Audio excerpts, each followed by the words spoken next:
오늘 하나님 말씀은 마태복음 22장입니다. 성도 여러분, 오늘 말씀은 크게 두 단락으로 나눌 수 있습니다. 첫 번째 단락 15절부터 17절은 종교 지도자들의 예수님께 관한 세금에 관한 질문입니다. 그리고 두 번째 단락 18절부터 22절은 그 질문에 대한 바로 예수님의 대답입니다.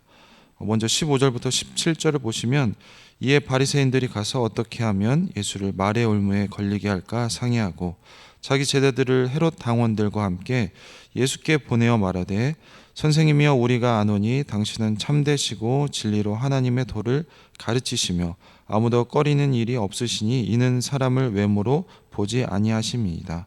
그러면 당신의 생각에는 어떠한지 우리에게 이르소서. 가이사에게 세금을 바치는 것이 옳으니까 옳지 아니하나이까 하니. 앞서 예수님의 세 가지의 비유는 거의 예수님의 독백으로 소개가 되었습니다. 예수님의 논리와 설득으로 가득 찬 이 풍유적인 이야기들은 당시 종교 지도자들과의 갈등을 한층 증폭을 시켰습니다. 그들의 자존심에 치명상을 입힌 것이죠. 그래서 그들은 한 번의 공격으로 치명상을 입힐 기회를 엿보는 맹수들처럼 예수님을 올무에 빠뜨릴 치밀한 작전을 세웁니다. 그리고 드디어 그들에게 반격의 시간이 왔습니다. 종교 지도자들 중 바리새인들이 전면에 나섰습니다. 그리고 지금부터 연출되는 그들의 모든 말과 행동은 굉장히 치밀한 그들의 논의 끝에 결정된 것들입니다. 그것이 바로 가서 상의해서라는 표현에서 알 수가 있습니다. 이것은 문자적으로는 모임을 가졌다는 것입니다. 공식적인 대응을 위한 이 권위 있는 자들의 바로 모임이었을 것입니다. 비범한 실력으로 율법을 풀어냈던 예수님을 말의 올무에 빠뜨릴 계획을 그들이 했으니 그들이 얼마나 치밀하게 머리를 짜냈겠습니까? 그래서 그들의 올무의 주제와 성격은 그 모임에서 결정되었을 것입니다. 율법에 정통한 바리새파 지도자들이 특별히 선별했을 제자들을 헤롯 당원들과 함께 예수님에게 보냈습니다. 이 헤롯 당원이라 함은 헤롯 가문의 정권 유지를 적극적으로 도우면서 당시 로마와 돈독한 관계 속에서 정치적 목적을 달성하는 바로 이익 집단입니다. 그러니까 예수님을 율법의 올무에는 이 바리새파 제자들이 맡았고 정치적인 올무에는 헤롯 당원이 맡은 것입니다. 바리새인들과 헤롯 당원들이 예수님 앞으로 나왔습니다. 그리고 질문에 앞서 분위기를 살피고 그들의 주도권을 확보하는 차원에서 아부성 멘트를 던지는데, 그것이 바로 예수님을 선생님이라고 부른 것입니다. 그리고 이러한 표현은 마태복음 19장 16절에 재물이 많은 청년이 예수님께 사용했던 호칭이었습니다. 당시 성전에서 가르치셨던 예수님에게 가장 어울린 칭호라고 생각했을 것입니다. 무리와 어린아이들이 외쳤던 다윗의 자손이여라고 불렀던 것은 고려 대상이 아니었던 것 같습니다. 그들이 예수님을 이렇게 선생님으로 칭한 이유를 엿볼 수 있는 설명이 계속해서 이어지는데, 예수님에게 당신은 참되십니다. 그리고 진리로 하나님의 도를 가르치십니다 라고 말을 하고 있습니다. 이것은 굉장히 철저히 계산되고 잘 다듬어진 말입니다. 왜냐하면 이어지는 당신은 아무도 신경 쓰지 않는 분이니 이는 당신이 사람의 외모를 보지 않기 때문입니다 라고 하는 말은 그들의 음흉한 진심이 배어 있습니다.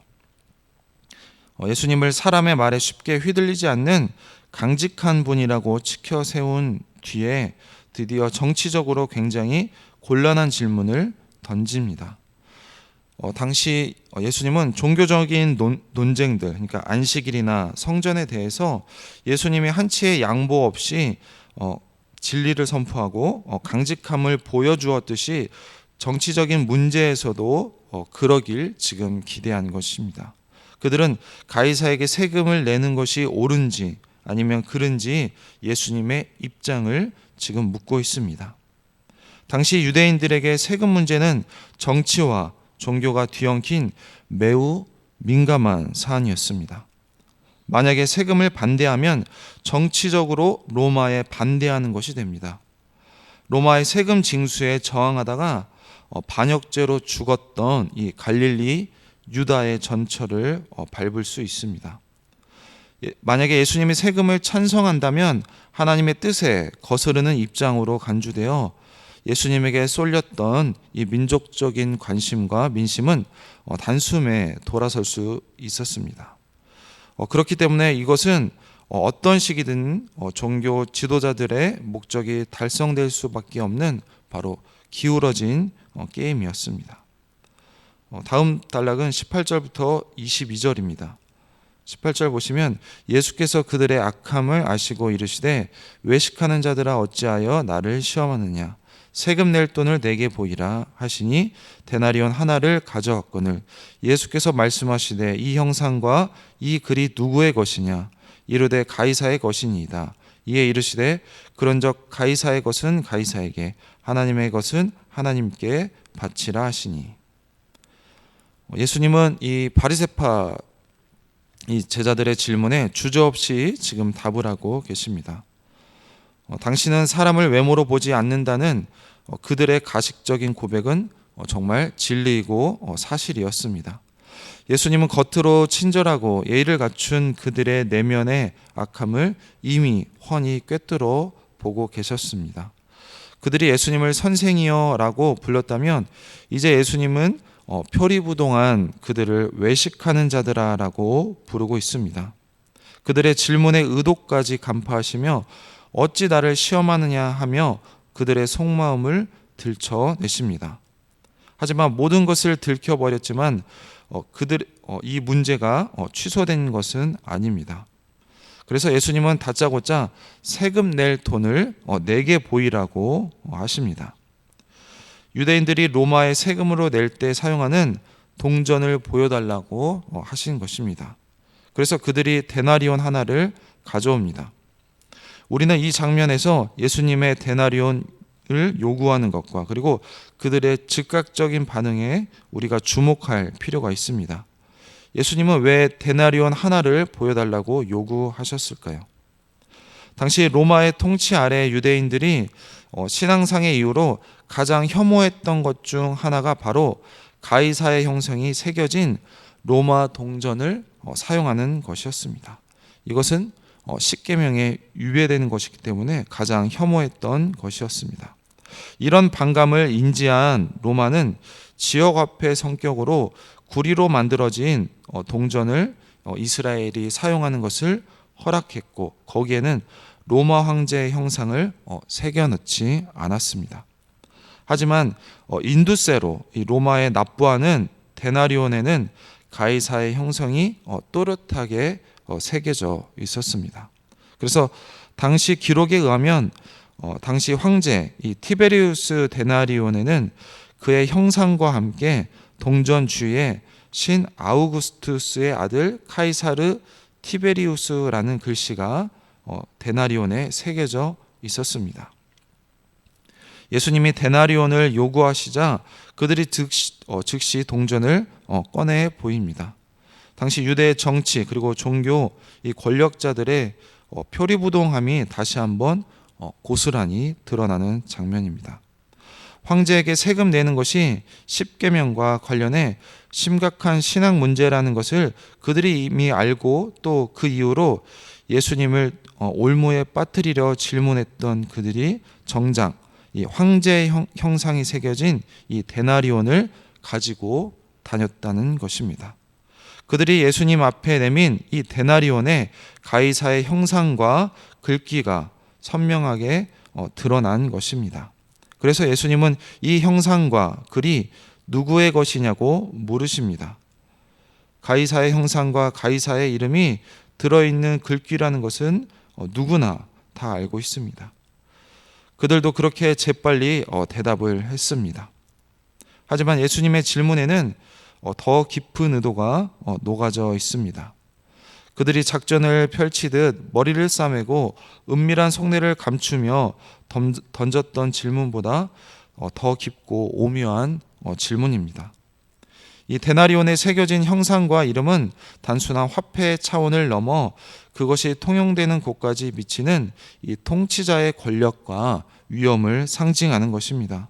따라서 로마 황제의 형상과 이름이 새겨진 동전으로 세금을 낸다는 것은 그의 로마 황제의 통치 아래서 그의 권세에 복종하며 산다는 것을 의미합니다. 더불어 가이사의 형상과 이름이 새겨진 동전은 그것이 곧 가이사에게 속해 있다는 것을 의미합니다. 그래서 예수님은 가이사에게 속한 것은 가이사에게 돌려주라고 말씀하신 것입니다. 여기서 예수님이 사용하신 동사 이 되돌려주다, 갚다를 의미하는 바로 헬라어 아포디도미입니다. 이것의 뜻은 원래 주인에게 되돌려주는 마땅함을 의미하고 있습니다. 그리고 당시 인두세 이 세금의 의미가 그랬습니다. 가이사의 형상과 이름이 새겨진 동전을 납부했지만 매년 납부자 자신이 가이사에게 속해 있다는, 그리고 가이사의 보호 아래 산다는 것을 암묵적으로 인정하는 행위였습니다. 이런 인두세가 로마 자국민이 아닌 지금 피지배국인 식민지인 백성들에게 부과된 것을 고려하면 매년 유대인들이 겪을 이 수모는 상상을 초월하는 것입니다. 중요한 것은 그 다음 평행으로 등장하는 바로 수사적인 표현입니다. 문자적으로 보면 가이사에게 속한 것은 가이사에게 되돌려주고 하나님께 속한 것은 하나님께입니다. 하나의 경구처럼 우리의 뇌리에 쉽게 박힐 만큼 대단히 수사적인 효과가 뛰어난 문장입니다. 그리고 이 두 번째 구절에서 생략된 동사는 앞에 나왔던 단어 바로 아포디도미입니다. 즉 하나님께 속한 것은 하나님께 되돌려주라는 그런 뜻입니다. 가이사에게 속한 것이 가이사의 형상이 새겨진 데나리온이라면 예수님이 지금 강조하고 있는 하나님께 속한 것은 과연 무엇일까요? 바로 하나님의 형상이 새겨진 어떤 것일 것입니다. 바로 하나님의 통치를 받고 그리고 하나님께 복종하며 하나님께 속한 존재, 곧 하나님의 형상으로 지음받은 바로 하나님의 백성을 뜻하는 것입니다. 이스라엘은 하나님의 형상으로서 마땅히 하나님께 바쳐져야 하는 바로 하나님의 백성입니다. 하나님의 온전한 통치 아래 하나님의 명령에 순종하며 하나님께 속한 자들입니다. 그러나 그들은 지금 자신들을 하나님께 온전히 되돌려 드리지 않고 있습니다. 예수님의 이 땅에 오심은 하나님의 형상인 이 이스라엘을 회복해 하나님께 온전히 바쳐진 하나님의 백성으로 삼으시기 위함입니다. 비록 종교 지도자들이 그것을 거절하고 있지만 예수님이 가져오신 하나님 나라로 부름받은 백성은 하나님께 온전히 되돌려질 것입니다. 가이사의 형상이 새겨진 것을 가이사에게 마땅히 돌려주듯이 하나님의 형상인 하나님의 백성은 마땅히 하나님께 바쳐져야 합니다. 그래서 결국 이 세금을 거부하지 않으면서 그보다 더 중요한 이 신앙의 교훈으로 종교 지도자들의 이러한 종교적 가면을 벗겨내신 것입니다. 그들은 시험으로 예수님을 올무에 빠뜨리려고 했던 계획은 결국 수포로 돌아갔습니다. 예수님의 이러한 놀라운 가르침에 충격을 받은 그들이 할 수 있는 것은 황급히 자리를 떠나는 것뿐이었습니다. 성도 여러분, 오늘 말씀을 통해서 우리는 이스라엘의 종교 지도자들은 연합을 하는 것이 아니라 이 야합하는 모습을 볼 수 있었습니다. 이 바리새인과 헤롯 당은 평소에는 앙숙입니다. 그들은 모두 이 메시아의 나라를 기대하지만 서로가 생각하는 그 나라의 모습은 달랐고, 그리고 그것을 이루는 방법 또한 달랐습니다. 하지만 그들에게 예수님은 공동의 적이었습니다. 참다운 하나님 나라를 대적하는 일을 위해서 이 세상은 언제든 야합을 할 수 있습니다. 하지만 결코 예수님 안에서 연합할 수는 없습니다. 왜냐하면 그들은 진심을 나눌 수 없고 그들은 서로 사랑할 수 없기 때문입니다. 그런 그들이 하나님 나라를 방해할 수는 있어도 하나님 나라를 무너뜨리거나 대체할 수는 없다는 것을 보여주고 있습니다. 그러니 우리 모든 성도 여러분은 그런 세상에 영합을 하거나 그리고 그런 세상의 압력에 굴복할 필요는 없는 것 같습니다. 그런 세상에 타협을 하거나 그런 세상에 굴복하는 우리 성도님들이 아니라 하나님만 따르는 우리 성도님들이 되길 소망합니다. 또한 이들은 예수님께 정말로 궁금해서 질문한 것이 아니라 예수님을 시험하는 모습을 볼 수가 있습니다. 이처럼 바리새인들은 겉과 속이 다른 모습을 보여주었습니다.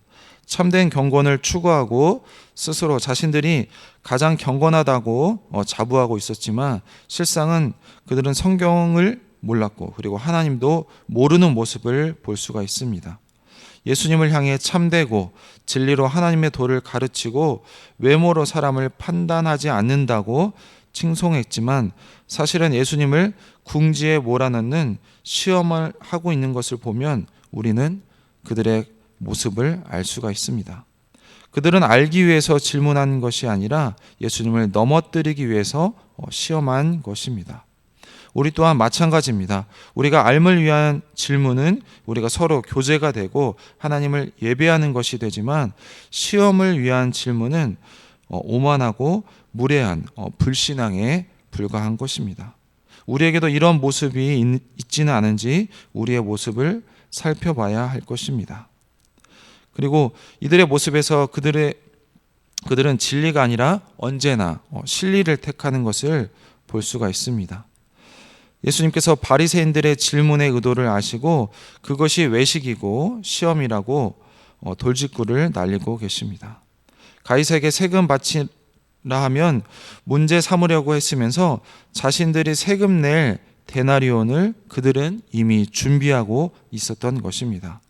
예수님은 가이사의 것은 가이사에게 주고 하나님의 것은 하나님께 바치라는 말로 정말 자신의 가치관을 돌아봐야 할 사람은 예수님이 아니라 예수님을 시험하고 있는 바리새인들 자신들임을 폭로하고 있습니다. 그들은 언제나 진리가 아니라 그들의 실리에 따라 입장을 바꿀 준비가 되어 있었고 예수님께서 무슨 대답을 하시든지 반대할 준비를 하고 있었다는 것이 드러나는 것입니다. 그들을 움직이는 것은 결코 진리의 말씀이 아니었던 것입니다. 그런 자들이 예수님이 진리인 것을 어떻게 알 수 있으며 어떻게 예수님을 믿을 수 있겠습니까? 성도 여러분, 그들은 예수님의 이 정치적인 흠집을 찾아내려고 제기한 이러한 세금 그리고 납세 논쟁은 결국 충성심에 대한 시험이었던 것입니다. 예수님은 납세 지금 여부보다 더 중요한 것은 바로 우리의 충성의 대상이 누구라고 물어보는 것입니다. 가이사의 것과 하나님의 것은 동일한 것도 아니고 바로 동등한 것도 아닙니다. 왜냐하면 모든 권세는 하나님께 속했기 때문입니다. 성도 여러분, 하나님의 형상에 새겨진 새 이스라엘인 우리 성도님들이 이제는 정말로 세상이 아니라 하나님께만 충성하는 우리 모든 서부중앙 공동체가 되길 소망합니다. 기도하겠습니다.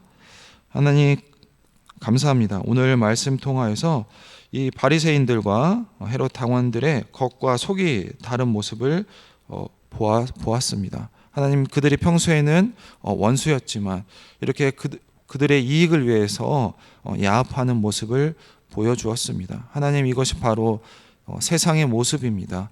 이득을 위해서 이렇게 야합하는 모습을 보면서 우리가 세상에 굴복하거나 아니면 세상에 타협하는 성도님들이 아니라 하나님께 충성하는 하나님께만 충성하는 우리 성도님들 다 될 수 있도록 도와주시옵소서. 또한 그들은 하나님 예수님에게 정말로 궁금해서 물어본 것이 아니라 예수님을 시험하려고 예수님께 질문하는 모습을 보았습니다. 하나님, 우리가 정말로 알기 위해서 질문하는 것이 아니라 우리가 때로는 불순종하고 그리고 나를 드러나기 위해서 질문하는 그런 모습을 볼 수가 있는데, 우리 안에도 이렇게 바리새인들처럼 헤롯 당원들처럼 우리 안에도 그런 모습이 있는지 하나님 우리의 모습을 뒤돌아보게 주님 도와주시옵소서. 또한 하나님 예수님의 질문을 통해서 예수님은 우리가 지금 누구에게 속했는지, 지금 누구에게 충성하고 있는지 우리의 모습을 뒤돌아보게 하십니다. 하나님의 형상으로 지음받은 새 이스라엘인 우리가 정말로 하나님께만 충성하고 하나님의 말씀에 순종하는 그런 모든 서부중앙교회 공동체가 될 수 있도록 하나님 우리를 인도하여 주시옵소서. 감사드리며 예수님의 이름으로 기도했습니다. 아멘.